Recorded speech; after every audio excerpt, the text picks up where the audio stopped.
Welcome to the Harvey channel. Today I'll show you where to toggle screen locking sound on the Samsung Galaxy A72.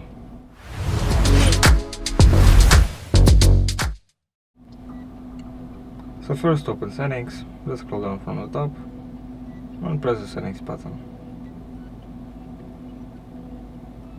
Here scroll down to the sound vibration option and look for the system sound option.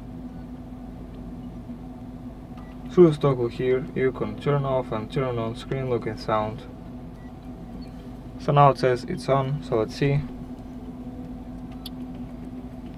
You can clearly hear that it's on. And again. Now let's turn it off, and let's see. And no sound. Thank you for watching, subscribe to the Harvey channel for more videos, leave a like and a comment, and goodbye.